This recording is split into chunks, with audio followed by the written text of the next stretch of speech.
I'm Jason Miller. Tonight on the Evan Miller Report, Nigeria fires many soldiers after cowardice in the recent Boko Haram war. Also on tonight's program, the country of Pakistan detains a chief over fake decrees in that country. In the UK tonight, there's the first Queen's speech of the new British government. We'll tell you what was said. And a former Labour Prime Minister quits his role as a Middle East envoy. We have all those stories and more, plus another presidential contender adds his name to the list of the GOP presidential candidates. Plus, Corey Evans. Sounds like it's a bunch of seagulls now. Mine. For anyone who's seen Finding Nemo. Any rate, EU nations have brought in over 40,000 more asylum seekers, or will bring them in. Are you happy yet, Miss Merkel? Switzerland has ousted several top soccer officials for corruption, including one from America. Great. Not only are Taco Bell improving their food, now students will be able to get it sent straight to their dorm. Jawbone is having a fit with Fitbit in lawsuits across America, and Disney is gearing up, literally, for their Diamond Jubilee. You'll understand what I mean in this edition of your conservative news source, the Evan Miller Report, starting now.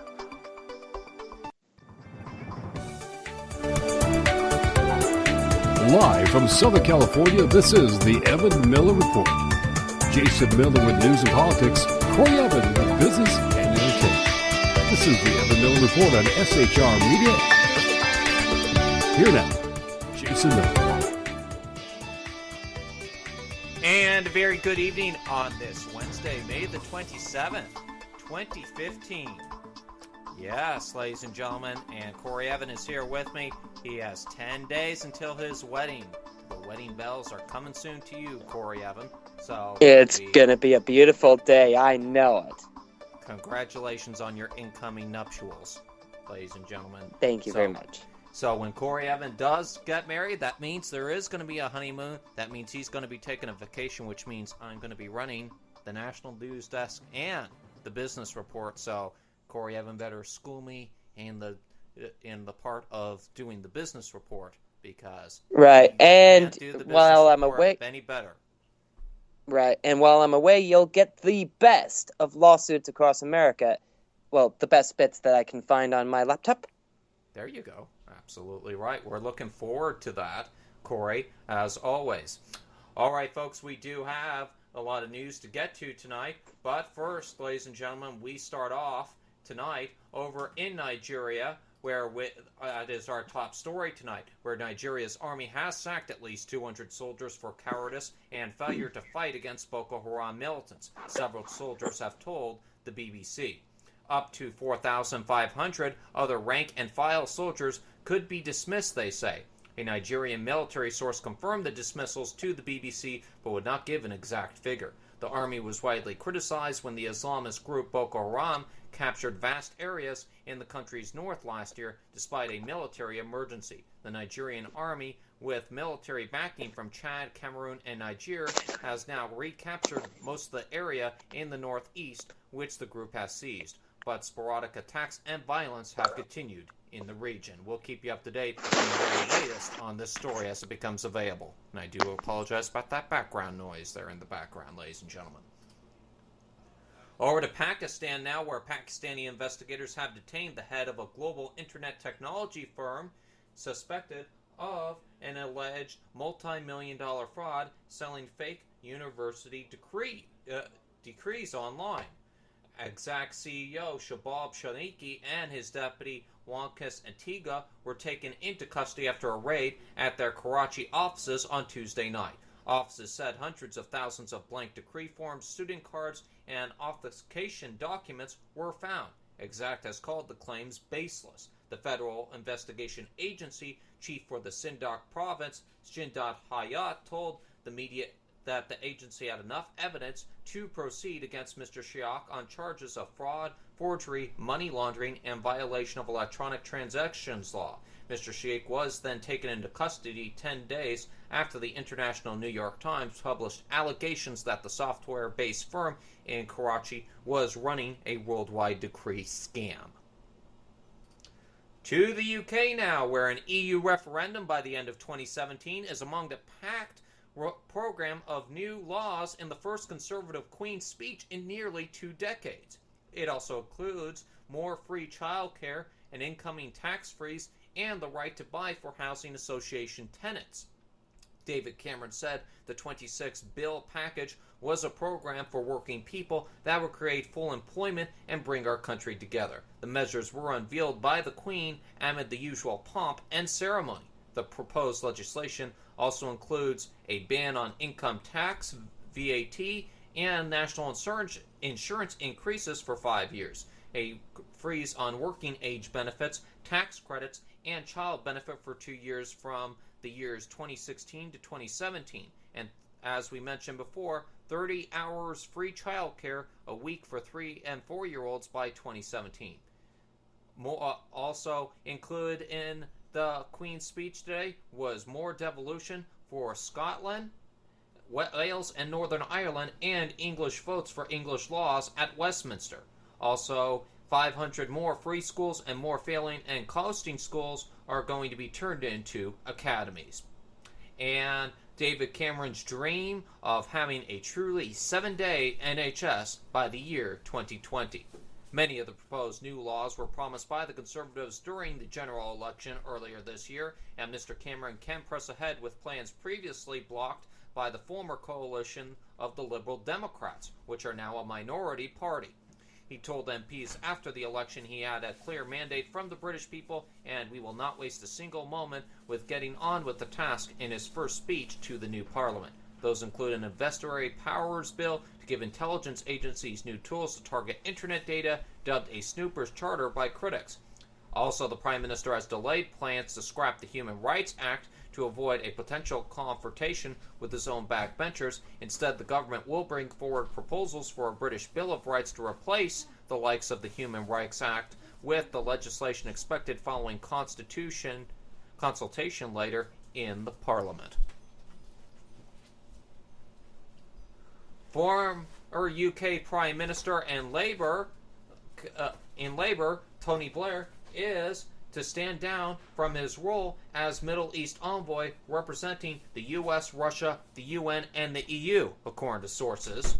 He will leave the role next month after he fulfills outstanding commitments, a source close to Mr. Blair told the BBC. Mr. Blair, who took the role just hours after leaving Downing Street back in 2007, has run to the UN Secretary General Ban Ki-moon to confirm his decision. He will remain active in the region in an informal role, the source said. Mr. Blair remains fully committed to assisting the international community in its work with Israel and the Palestinians to bring the progress on the two-state solution, they said. He believes that he can best support these efforts through working with key regional players, the USA, the EU, and others, without any formal role. No one is going to consider Tony Blair's period as quartet involving a resounding success, this coming from the BBC's Kevin Conley, who is in the Middle East. But he also says that it can't be written off as a failure either, largely because of the mandate he was given. The role came with considerable media fanfare, but in truth there were big headlines heralding a modest set of responsibilities. That coming from Kevin Conley from the BBC, who is in the Middle East. Alright folks, I'll be back in a couple minutes with the military accidentally shipping live anthrax to labs across the country, and Nebraska abolishes the death penalty after a veto override. Plus, a new presidential candidate on the horizon. That's in the DC news. But first, we send it over to my colleague, Corey Evan, in Los Angeles. He has some of the day's other world news, followed by the national news this evening. Corey, take it away. Thanks for scaring me about anthrax again, Jay. That makes me feel good. Any rate, the EU countries are to take in 40,000 asylum seekers who flee to Italy and Greece under proposals from the EU executive in Brussels. This from The Guardian. It is seen as the first step in a plan to introduce new immigration quotas across the Union. The European Commission's radical blueprint for quotas has run into a wall of resistance in national capitals since it was announced this month in response to the mass drownings of migrants in the Mediterranean. The call on Wednesday for 24,000 refugees who arrive in Italy to be relocated to other countries and 16,000 from Greece will also face stiff oppositions. In order to try to make the sharing of refugees more possible for member states, the proposal is laced with caveats. The scheme would apply only to migrants who arrived in Italy and Greece since last month, who have a chance of attaining asylum, economic and other irregularities, and who are of a nationality with at least a 75% success rate in asylum claims, meaning probably only Syrians and Eritreans. Oh, brother. Any rate, William Lacey Swing, the head of the International Organization for Migration, told The Guardian, quote, "It's clearly a beginning, a first step. There's a lot of interest in a comprehensive policy," unquote. He described immigration as a toxic issue in European politics. We could have told you that. France, Spain, and the countries of Central and Eastern Europe have been bitterly critical of the quotas. In April, interior ministers from the 28 countries agreed that any sharing of refugees should be voluntary, but the Commission plans would make the redistribution mandatory. There's that word again, redistribution. Sound the alarm. Ooh. Yeah, never mind. Germany, Sweden, and Austria, who together take in the lion's share of refugees in Europe along with Italy and Greece, are in favor of the plan. According to EU figures, 220,000 irregular migrants reached Italy and Greece last year, and the numbers have surpassed that this year. Of the total, around 40% were Syrians and Eritreans fleeing war and oppression, with very good chances of lodging successful asylum claims in the EU. Britain's not set to take any of the 40,000, thankfully, as it is exempted from EU asylum policy unless it wants to take part. And Denmark also has an opt-out and will not take part. On Wednesday, the Danish Prime Minister, Helle Thorning-Schmidt, election for next month. Immigration will play a prominent role in the campaign, and the anti-immigrant Danish People's Party is riding high in the opinion polls. Ireland, which also does not need to take part in EU asylum, has said it will take some of the refugees. Wow, that's pretty shocking. Hundreds of protesters marched through the streets of Myanmar's largest city in Yangon on Wednesday to denounce foreign criticism of the country's treatment of stateless Rohingya Muslims. This from Reuters. About 300 people, led by about 30 Buddhist monks, shouted slogans against the United Nudists and Western media, who they accuse of unfairly blaming Myanmar for a boat people crisis that has seen thousands of trafficked Rohingya and Bangladeshi migrants wash up in Southeast Asia in recent weeks. Protest leaders argued that the vast majority of those who have landed or been rescued at sea were citizens of neighboring Bangladesh who were pretending to be Rohingya in order to receive refugee protection. Banners carried through the streets included slogans calling the migrants terrorists and beasts. Oh boy. And I'm sure they said other words, but I won't say any of those on air. Thank you very much. They are not cleared for FCC consumption, if you know what I mean. Yeah, I think I do. And, oh dear, Jay, this is going to cross over international and U.S. news because it's out of Europe and it has something to do with an American as well. So, what do you say? Play the theme now? Let's go for it. Let's.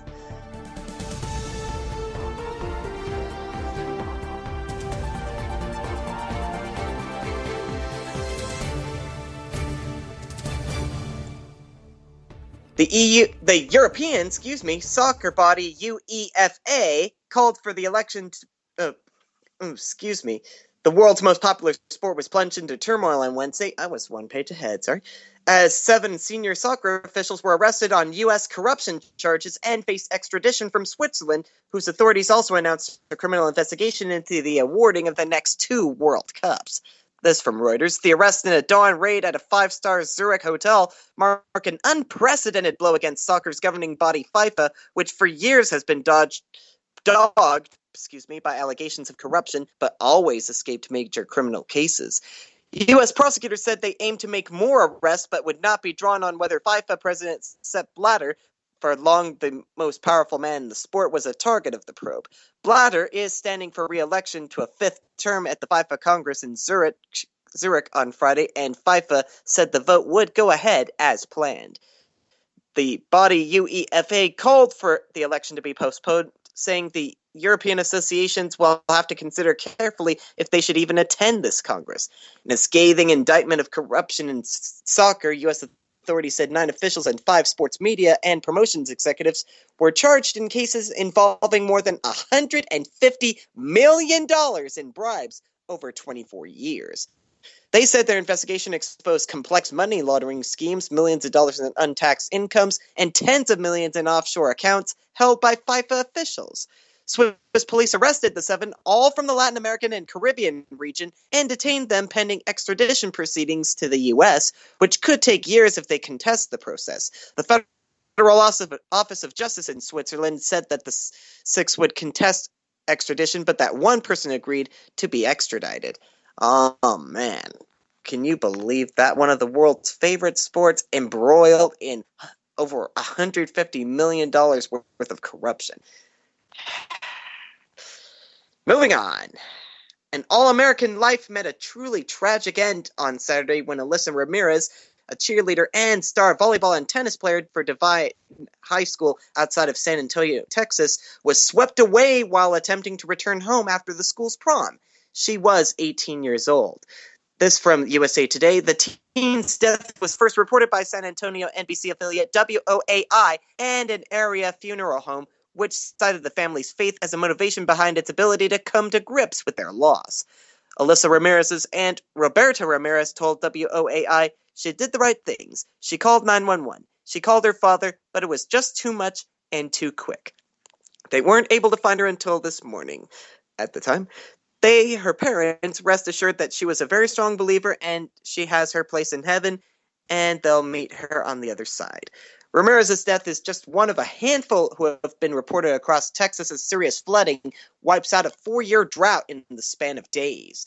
At least 9 Texans and Oklahomans have been reported dead because of the massive flooding that has set in across the states. There are also at least 30 people who are still unaccounted for in Hays County alone, which sits between Austin and San Antonio. Of those deaths, the loss of Ramirez has hit her community particularly hard, with her family and others who knew the teen insisting that the legacy she left behind will continue to inspire her former classmates and friends. Funeral services for Ramirez were held today, I believe, local time. Next up, tripling a penalty that was announced this spring, NPR tells me that Penn State has shut down the school's Kappa Delta Rho fraternity chapter for 3 years after an inquiry over a Facebook group page that pictures of nude women also uncovered other transgressions. Quote, the suspension is based on an investigation after reports in March. Yeah, exactly. We don't need any more pornography out there. There's plenty of men making money off of that. But at any rate, the suspension is based on an investigation, the quote goes on to say, after reports in March that fraternity members were posting photos to a private Facebook page that showed nude women, some of whom appeared unconscious, member station WPSU reports.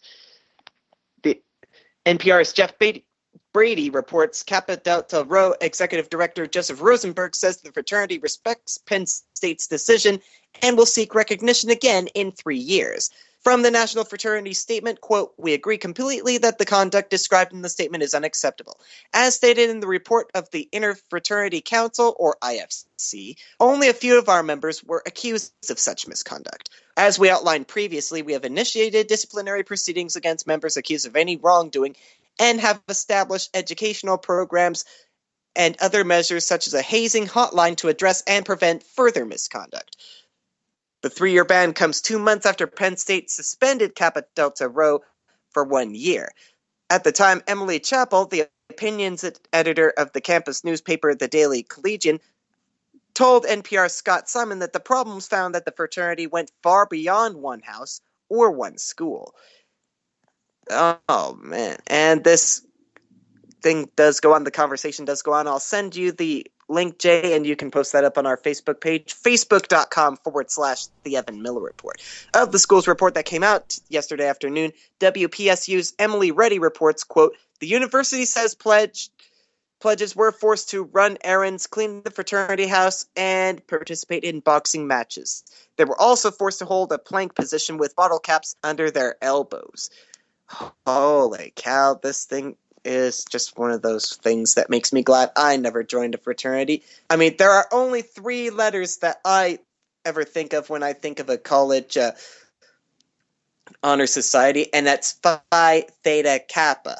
At least I was nominated to it for 3 semesters, when I was at Palomar. What about you, Jay? Did you ever make Phi Theta Kappa? I was invited, but I decided not to join. Right, neither did I. I just got honored on Dean's List, which of course made me eligible. Yeah, I got the notice in the mail offering me to join in with a local kappa, and I said, nah, not my thing. Not to say, right. I'm against hanging out with people my own age. I like hanging out with people of all ages, but that's just not my thing. Right, neither is mine. And besides, I'm too busy anyway. Have you ever seen my schedule, Jay? Yeah. Yeah. Busy in the morning, busy at night. That's for sure. That's exactly a busy time in our industry as we know it. All right, what else you got? And I've got one from Reuters. The Scripps National Spelling Bee got underway today, with some of the 285 contestants vying for the title and 35 grand in prizes happy to get easy words in the starting round. Lucky. After preliminary rounds, the finals tomorrow night will be televised by ESPN. The winner receives 35 grand, savings bonds, and other prizes. Spellers in the 88th Annual Bee range in age from 9 to 15 and are the cream of more than 11 million hopefuls who took part in local contests. They come from 8 countries and all 50 U.S. states, the D.C., the U.S. territories, and Defense Department schools. The first speller out was Kevin Winnie, a 10-year-old 5th grader from Chinle, Arizona. He stumbled on malahini, a Hawaiian word for foreigner. That does sound like a foreign word to me. I've never heard it before, but anyway. Sitting next to his mother, Nora McCary, the foreign word, Jay, he was out of the room, of course, was malahini. Yeah, that sounds about right. Pronunciation sounds about right on it. It's a last name, it sounds like to me. Or is it a... It's a Hawaiian word for foreigner. Huh. Okay. Can you spell that? No, I can't. Malihini. And I'm sure the person who was then again, I've got it couldn't written down. Get it either. Exactly. Like I said, Kelvin Winnie, the 10-year-old who got it, didn't end up spelling it correctly. Poor kid. Some of the spellers were visibly relieved to get... Spelling was never my forte. I was good in the last couple years of high school, but I guess with age comes memory lapses. Yeah. Well, I was one of the best spellers in my class, but somehow I never got into the National Bee. Never mind. Some of the like to get words they thought were easy. 5th grader Dylan Hembrough from Sherman, Illinois, chuckled when given llama by pronouncer Dr. Jacques Bailey and aced it. Many contestants wrote out of words on their hands or forearms before stepping up to the microphone to spell. Cassie McKnight, an 8th grader from Bolivar, Missouri, exclaimed "Yay!" after correctly spelling Zenith. 11 semifinalists are Vanya Shivashankar, an Olaf, Kansas 8th grader, who's written for her 5th time after placing as high as 5th, and St. Louis 8th grader Gokul Venkat. Forgive me if I butchered that, who placed 3rd last year. The contest includes multiple choice tests of spelling and vocabulary. The performance on the test is combined with on-stage spelling performance to determine who goes on to the semifinals and the finals. And hopefully for them, they've studied up on all their words from this point on, because otherwise it's going to be a CONUNDRUM. Am I right or am I right, Jay? Whatever you say, Corey. Whatever you spell. I said conundrum. Conundrum, you did. And you're putting That's my what I'm mind in a spelling, Dave. Pay conundrum and attention. giving me a headache. Ladies and gentlemen, never have a spelling bee on the radio. You're going to end up more confused trying to have a spelling bee on the air. Just a piece Yeah, of I'll leave it to coming from me. ESPN. Yeah, leave it over to the Extra Sports and Porn Network, as I like to call it. That was an old college joke back in the day, ladies and gentlemen. It's still fresh to this day. Apparently. That's why there's the Sports Illustrated swimsuit edition model. That's porn right there, ladies Which and I will gentlemen. not buy because I'm sure my wife will look awesome in her swimsuit this summer. Thank you very much. Okay, that's between you and her. You didn't have to involve me in that. I was speaking in generalities, but okay. Yeah. All right, folks, let's get off the risque swimsuit models edition. Yeah, please move on. I was just making a point, but yeah, move on. Yeah, let's talk about something very touching here. This coming from WGN-TV Chicago.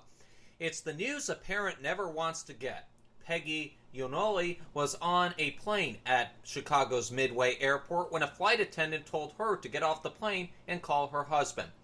Her 24-year-old son had went into a coma after suffering a traumatic brain injury in Denver, and Yoli was stuck in Chicago on a layover. Before she had a chance to figure out how she was going to get to her son, Southwest Airlines had already rebooked her on a Denver-bound flight leaving in 2 hours. Airline staff brought her to a private waiting area, rerouted her luggage, allowed priority boarding, and even packed her a lunch for her when she arrived. We're certainly proud of, but not surprised by any of the hard work that went on into doing this. The right thing for Miss Yuli and her family, said Southwest Airlines spokesperson Thias Hansen in a statement to WGN Television. The airline also delivered her luggage to where she was staying and called a few days later to check on her son. The airline, which has a policy of no change fees, never asked to be repaid for the rebooking. This example is a direct reflection of the Southwest Airlines culture, Hansen said. Employees are empowered at Southwest to go above and beyond the call of duty and follow their hearts to make decisions that positively impact our customers. According to the boarding area blog, Yolsi's son is still recovering. The airline spokesperson said they hope for a full recovery. Corey, it's not often that I give a hand for the people over at the airlines. And you know what? I have never, ever had a problem with Southwest Airlines, so good for them for taking care of that mother in her dire situation that she had. She could have been in a very tough situation if it wasn't for the great folks over at Southwest Airlines. So, ladies and gentlemen, I don't often promote an airline or businesses to fly on this program, and I'm doing this unpaid. So, go fly Southwest Airlines, because you were definitely free to go around the country.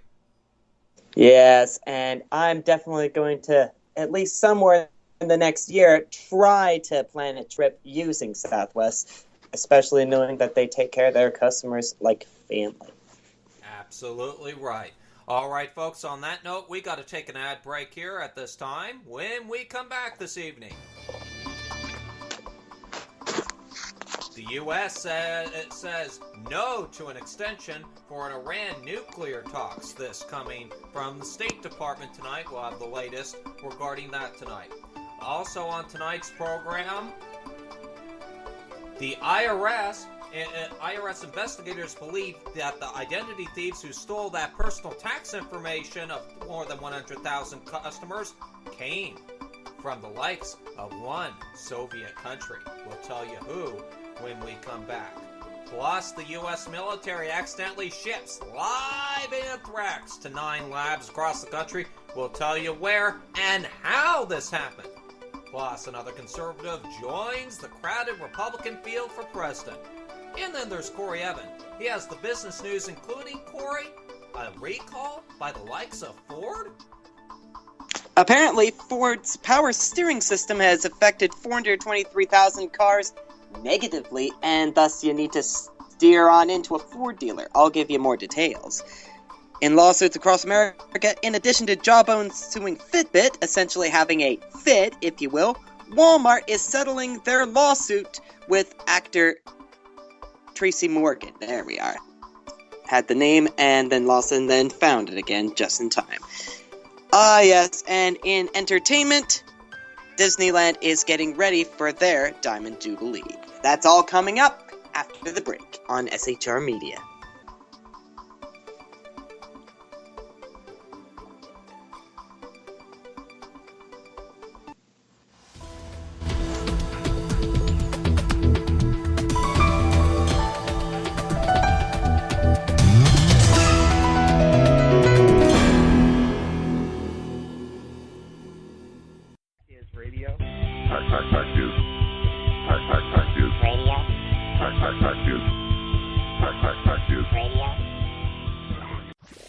Conservative media done right. You're listening to the SHR Media Network. How you doing? John Grant here. When I'm not slaving over a hot microphone on the 405radio.com Saturdays at 10 a.m. Eastern, I check out Sean and Clint here at Sackheads Radio. We all appreciate the best political bloggers, writers, and commentators. We either get them on our shows or we make fun of them, as it should be. So check us out live Saturdays at 10 a.m. Eastern or forever on the podcasts on the 405radio.com. This is Tammy Jackson, inviting you to join me on the Tammy Jackson Show every Tuesday night at 7 p.m. Pacific on the 405radio.com. Put down that remote and tune into the show that covers politics, guns and the Second Amendment, religious liberty, sanctity of life, the military, and more. I host newsworthy guests and work hard to be a conservative radio show that's not like all the others. So save Tuesday nights at 7 p.m. Pacific for me, Tammy Jackson, on the 405media.com.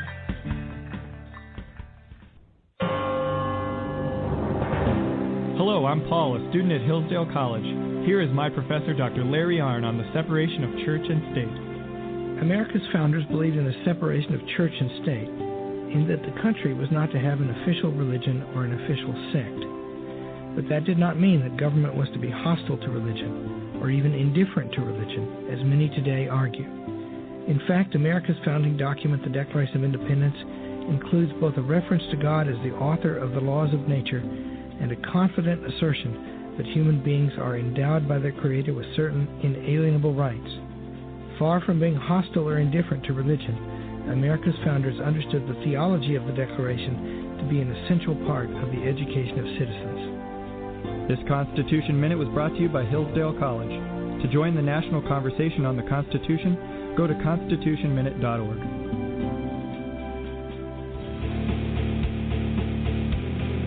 Hi, this is Rooster from Outcry Radio. Catch me here on Blog Talk Radio every Saturday night at 11 p.m. Eastern Standard Time, or follow my blog. Now, back to the Sackheads. Conservative media done right. You're listening to the SHR Media Network.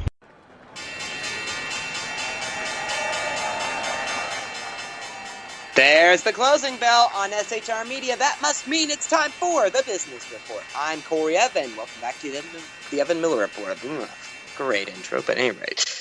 The Dow is up 121 at 18,162. The NASDAQ picked up 73 at 5106. And the S&P 500 picked up just short of 20 points at 2123. So, much better. Equities markets rose today, led by gains in European stocks, and the euro edged up on signs, later dismissed, that Greece and its creditors were drafting an agreement that would provide Athens much-needed debt relief, according to Reuters. U.S. equities also climbed on the news on Greece with a Wednesday's gains in equities came a day after European and U.S. equities slumped on worries about Greece. The U.S. dollar index ticked lower, though the greenback advanced against the yen. Nikkei futures rallied. Greece's government said it was starting to draft an agreement with creditors, including the EU and the IMF, but European officials quickly dismissed that as wishful thinking. Yes, Mr. Tsipras, that was directed at you, wishful thinker. And here's some wishful thinking right here, thinking that a steering wheel defect isn't common in your cars.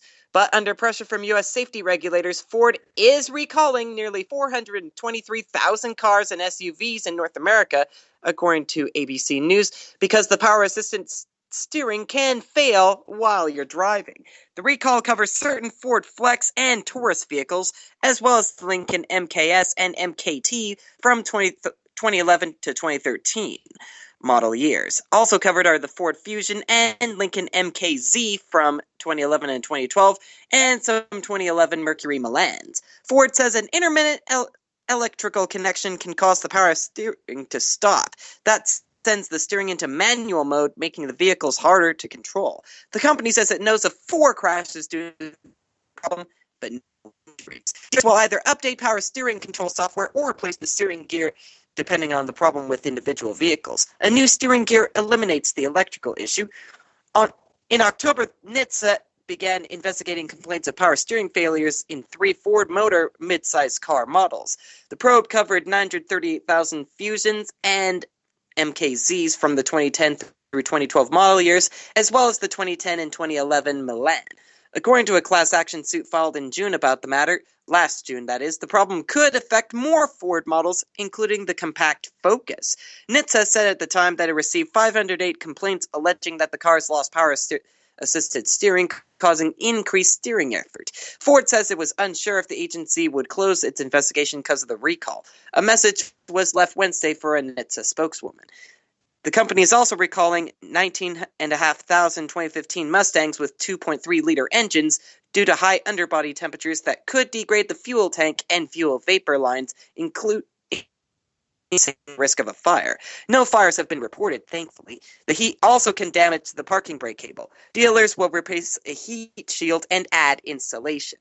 So, ladies and gentlemen, when you get that recall notice in the mail, do not ignore it. In fact, get it done that morning if you can make it. If not, just go after work, but don't delay. Get it done.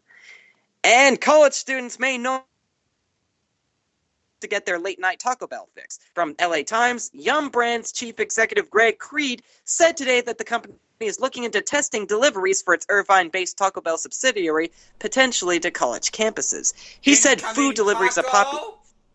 Thank you Si, for that senor. wonderful carne asado burrito in here. Wonderful. Thanks for the delivery. Here, take a $2 tip. Thank you. I'm being a capitalist, ladies and gentlemen. Yes, and don't forget the Mexican pizza. Ooh. Anyway, he said, yes. Anyway, he said food delivery is a popular customer request, but if it were to happen, it wouldn't be lunch, and it wouldn't be every day. Just Thursday, Friday, and Saturday nights. But still better than nothing. XXL grilled stuffed burritos, Crunchwrap Supremes, and Doritos Locos Tacos could be hard to deliver because of the hot and cold temperatures. What's easier is a bucket of chicken, and it just so happens that Yum! Also owns chicken chain KFC. The only Yum! Brand that currently offers home deliveries is, of course, the Pizza Hut. I mean, I could go for a stuffed crust pizza right now, but I'm holding off so I can use that money on the honeymoon. But after the honeymoon, hopefully we'll still have room in our budget in the future to get the occasional deliveries. And to have a favorite theme, let's have a pizza party. Yes. Gotta love those. And, of course, that ends the business report. I thank you for listening and putting up with our antics. And now, over to Jay for the DC News. Thank you very much, Corey. And by the way, ladies and gentlemen, why we're so happy and passionate tonight, it's Sackheads Radio Night! 11 Eastern, 8 Pacific, right here on the SHR Media. Oh, yes. So, all comedy aside, those boys are in the house for 2 hours tonight, starting at 11 Eastern, 8 Pacific. So, we want to make sure to get ready for them and get them in the mood. I can't get them in the mood, Ken McClellan's going to have to get them in the mood. And if it takes Ken McClellan 2 hours to get the boys in the mood for a Sackheads radio show, we know we're in trouble. All right, now on to the DC news, because I'm going on a tangent. Islamic State sympathizers, or Daesh, it may have you, have been behind more than a dozen threats in the last 2 days to international flights using U.S. airports. You may remember we brought to you a story yesterday regarding airlines being delayed or diverted to different airports, especially on Memorial Day. However, one official said that the FBI had not identified who was behind the threats and does not have evidence pointing directly at the militants. The official said that after 11 threats were received by U.S. law enforcement officers on Monday, least 4 more were phoned in late on Tuesday. The threats were all similar, and the caller claimed that the flights were carrying some form of chemical weapons. The official said, adding that some investigators' leading theory was that sympathizers of Daesh were responsible. The Daesh group has declared a capitulate, of course, in parts of Syria and Iraq and established a presence in Libya, as you may know, and other places with weakened central governments. The U.S. will not consider an extension to reach an agreement on curbing Iran's nuclear program. This coming from the State Department today, despite indications from France and Iran that talks may stretch into July. The State Department spokesperson Jeff Rockheath said, quote, "We're not contemplating any extension beyond June the 30th. Rockheath said that the U.S. believes the world powers working with Tehran can achieve their goal of reaching an agreement by the self-imposed deadline. Secretary of State and BS artist John Kerry plans to travel to Geneva on May the 30th, meeting with Iranian counterpart Javed Zavari in another round of talks before the deadline. All right, and here's the story that's making Corey Evan cringe tonight. The U.S. military accidentally sent live anthrax samples to as many as 9 labs across the country. There were no public threats from the mishap, according to a defense official today, but the U.S. Defense Department laboratory in Utah had inadvertently shipped those samples to commercial labs. Government health authorities are testing the samples. All anthrax samples are believed to be secured, and there are no known exposures at this time. According to spokesperson Colonel Steve Warren, he said that the Defense Department is working with the U.S. Centers for Disease Control and Prevention to get those samples, which are supposed to be dead or inactivated. The government has confirmed 1 shipment actually had live spores, and the 8 others might too. The live spores were shipped from Utah to labs in the states of Texas, Maryland, Wisconsin, Delaware, New Jersey, Tennessee, New York, California, and Virginia. So Corey Evan has room to be nervous tonight because it could be in a lab close to him. So. Oh, yeah. I'm on my way up to Utah next Friday to get ready for my Saturday, June 6th wedding. So on the way, I'm going to pop my head in and I'm going to say, hello! Whoa! Corey Evan with the doubtfire of the night. Oh, Whoa. yeah. I was waiting to use that one for a long time, and I did it. Oh, this show's falling apart quicker than I can develop the news headlines to talk about it. Wow. Well, moving on, ladies and gentlemen. IRS investigators believe the identity thieves who stole the personal tax information of more than 100,000 taxpayers from an IRS website are part of a sophisticated criminal operation based in, guess, Corey? Mother Russia. Oh, no! It just gets better. The information was stolen as part of an elaborate scheme to claim fraudulent tax refunds. This, according to IRS Commissioner John Kosinin, speaking to reporters. Kosinin declined to say where the crime originated, though. But 2 officials briefed on the matter said Wednesday that the IRS believes the criminals were in Russia based on computer data about who accessed the information. The officials spoke on condition of anonymity because they were not authorized to publicly discuss the ongoing investigation. The revelation highlights the global reach of many cyber criminals, and it's not the first time the IRS has been targeted by identity thieves based overseas. Finally, in the D.C. news tonight, more of a national story than a D.C. story, and it has to do with presidential politics. Rick Santorum, the Christian conservative who came in second back in the 2012 Republican primaries, has now launched a second campaign for the U.S. president. Mr. Santorum launched his campaign today at an event in his home state of Pennsylvania. The former senator won several key races back in 2012, emphasizing social issues like abortion and gay marriage. But he may have trouble standing out in the crowded field of 2016 Republican candidates. Santorum stuck to his key themes of traditional family structure, increased support for middle-class working families, and lower taxes in his speech. He said, quote, "As middle America is hollowing out, we can't sit idly by. We don't need another president who is tied to big government or big money. Today is the day we begin to fight back." He also talked about supporting U.S. war veterans and getting them access to health care quicker. Santorum said if he is elected president, the U.S. will defeat Daesh, or ISIS as he has been quoted, but I will call it as it is, Daesh. And of course, other candidates who have announced in the past couple weeks include Arkansas's Governor Mike Huckabee, supporter of Common Core, Texas Senator Ted Cruz, also a supporter of Common Core.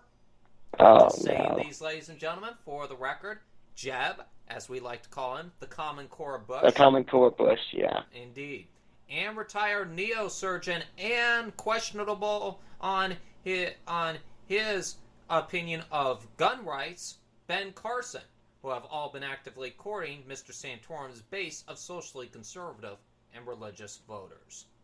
Fox News will host the first Republican debate and has decided to limit the field to just 10, based on the candidate's standing in recent national polls.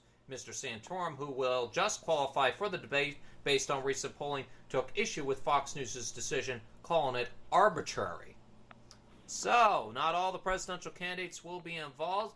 That would have been interesting if we had all those presidential candidates involved, because you know what? As Ed Martin said on this program a couple weeks back, Corey, it's nothing like having an all-out draw-out and really have the party come together and really discuss the issues. It certainly says a lot when we have the likes of Fox News, who is probably being dictated to by the likes of the GOP, the Republican National Committee, really says a lot that they really don't want a real conservative candidate in there. They're really looking to court another moderate, which may or may not put Hillary Clinton into office in 2016. Only time will tell. Yes, that's exactly what I don't want.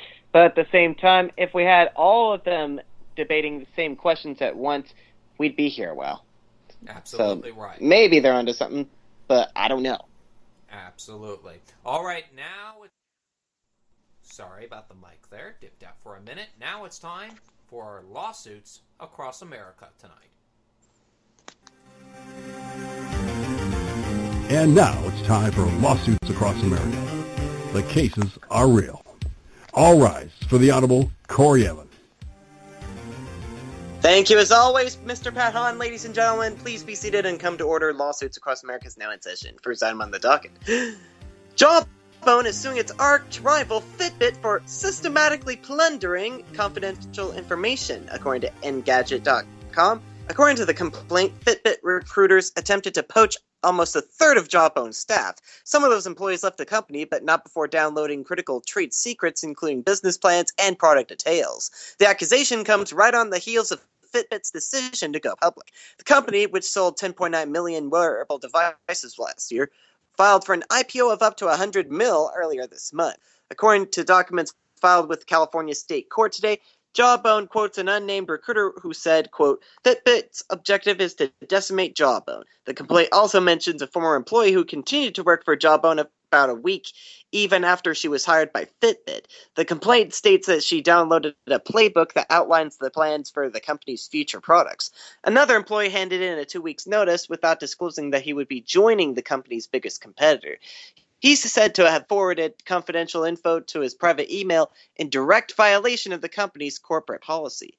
Even though the world of wearable health trackers has been booming, not the least of which might be the new Apple Watch, Jawbone's financial state has been under scrutiny as of late. As per the lawsuit, they are now seeking financial damages and looking to prevent their former employees from using the info of walking away with. And from the likes of Time.com, Walmart has reached an undisclosed settlement with actor Tracy Morgan, ending a lawsuit against the retailer after one of its truck drivers crashed into the actor's limo last year. Terms of the agreement with the 30 Rock TV star and other plaintiffs in the case were confidential. Quote, I am grateful that the case was resolved amicably, Morgan said. Morgan filed a lawsuit against Walmart in a U.S. District Court last July, roughly a month after an accident on the New Jersey Turnpike involving a Walmart truck driver. Morgan was seriously hurt in the accident, which resulted in 1 death and 3 injuries. Earlier this year, Walmart settled a wrongful death lawsuit with the family of a comedian, James McNair, who was killed in the accident. Morgan, who suffered a severe brain injury in the highway crash, has slowly recovered and was seen walking with a cane last month. So thankfully, Mr. Morgan will live on. Hopefully, he'll be able to laugh about this once it's all said and done. And speaking of which, I must declare today's lawsuits across America case dismissed, because we need to go have a laugh at Disneyland. That's what our next story is about. Entertainment. Ready, Jake? You got your anniversary. Here we go. Bing, bing. Got your mouse ears on? Mouse ears are on and attentive. There you go. On a rainy spring night, Disneyland technology guru Chuck Davis paced along Main Street, overseeing a rehearsal of a new fireworks and light show for the park's Diamond Jubilee celebration. Projectors, lasers, fireworks, and audio equipment were assembled to create a show that displays well-known Disney characters on the facade of Main Street buildings, while music blares and fireworks rocket over Sleeping Beauty Castle. It's one of 3 attractions that have been revamped for the celebration. But the music booming through the outdoor speakers was cutting in and out, and the animated images were not perfectly aligned on Main Street's buildings. 60 years after Walt Disney opened the Anaheim theme park, powered largely by gas engines, electric motors, pulleys, and gears, Disneyland is jumping into its 7th decade with heavy use of laser mapping, HD projectors, LED lights, and infrared tech to tell Disney's classic stories. The heavy reliance on digital wizardry gives the park the flexibility to upgrade its attractions, primarily by installing new software instead of having to tear out steel beams, mortar, and plywood. Bob Gurr, one of Disney's original Imagineers and now a theme park consultant, said, quote, "It's like a movie house. You just change the movie every once in a while." Disney officials declined to discuss how much they spent to upgrade its parade, fireworks show, and World of Color water spectacular for the celebration starting Friday. But Walt Disney reportedly invested nearly $1.2 billion in its domestic theme parks and resorts in 2014, up from $1.14 billion in 2013. The investment is likely... Yes, very... It is likely, especially since Disney says it has no attractions. They better not, because hopefully a few years from now I'll be able to take my wife and my future kids there. And sources tell Billboard.com the U2's forum show will go ahead as planned despite Sheehan's death on Wednesday morning. That's their manager. But his passing and his contribution to the band for over 30 years will be acknowledged by frontman Bono at the gig. U2 played the first of 5 forum shows on their Innocence and Experience on Tuesday night, just hours before Sheehan's body was found in his room at the Sunset Marquis Hotel in Los Angeles. Reports suggest he had suffered a cardiac arrest. Paying tribute to his longtime friend on the band's website, Bono said, quote, "We've lost a family member. We're still taking it in. He wasn't just a legend in the music business, he was a legend in our band. He is irreplaceable," unquote. And finally, from ABC News, music and dancing ruled on the airwaves last week as Dancing with the Stars and The Voice tuned up to score 5 out of the 10 most-watched shows.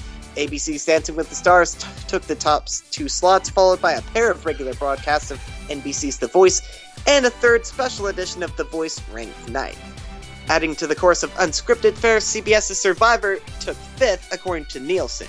Cable crept into the rankings courtesy of TNT's telecast. I can't talk today. TNT's telecast of Sunday's NBA playoff game between Atlanta and Cleveland. That game, which had 7.8 million viewers, including Drew Carey, rounded out the week's top 10. I say including Drew Carey because he is from Cleveland. I can't verify that, but in the event that I am able to in the future, I'll let you know. But at any rate, perhaps the week's most unusual special, Red Nose Day, seemed to blow it with viewers. The first outing of what is hoped to be an annual entertainment charity fundraising event averaged only 3.2 million viewers during its 3 star-studded hours. So there you are, ladies and gentlemen. Oh, man. Spent all that money and brought in all those stars and only 3.2 million viewers out of 300 million Americans.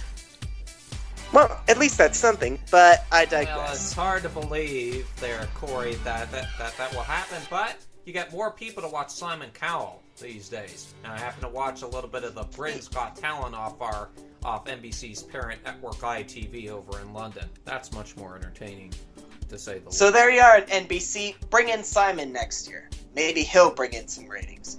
People, and on that note, people that's the hate to entertainment love report. Simon. That's what I always say. Yeah, it's love to hate, I think. But I bet it's both. All right, folks. The entertainment That's report. Corey Take it away, Evan. Jay.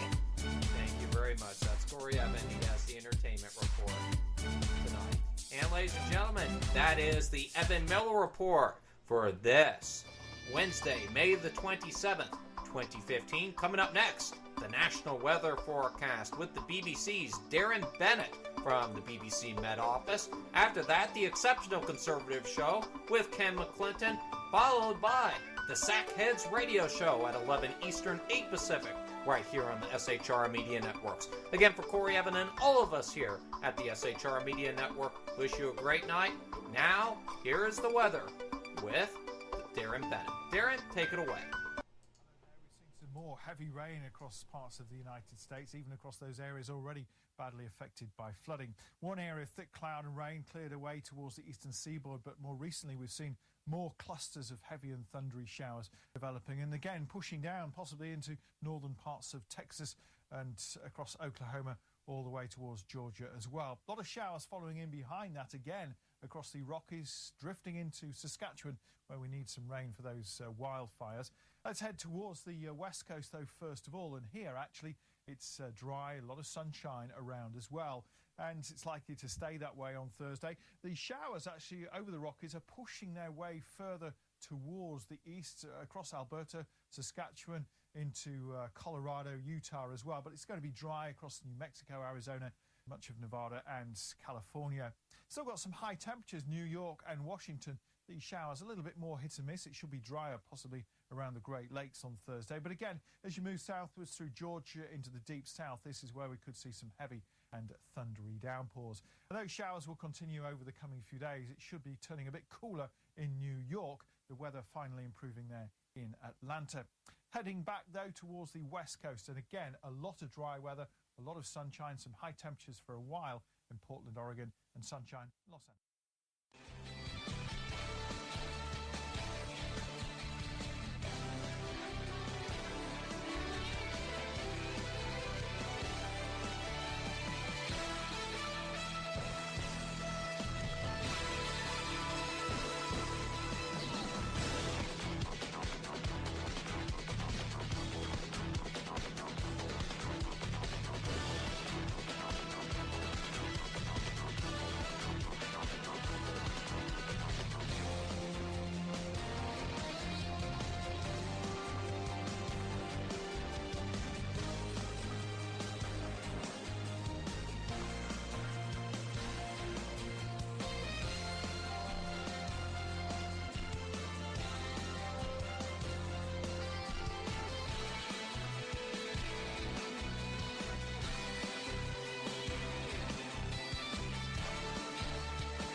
Conservative media done right. You're listening to the SHR Media Network.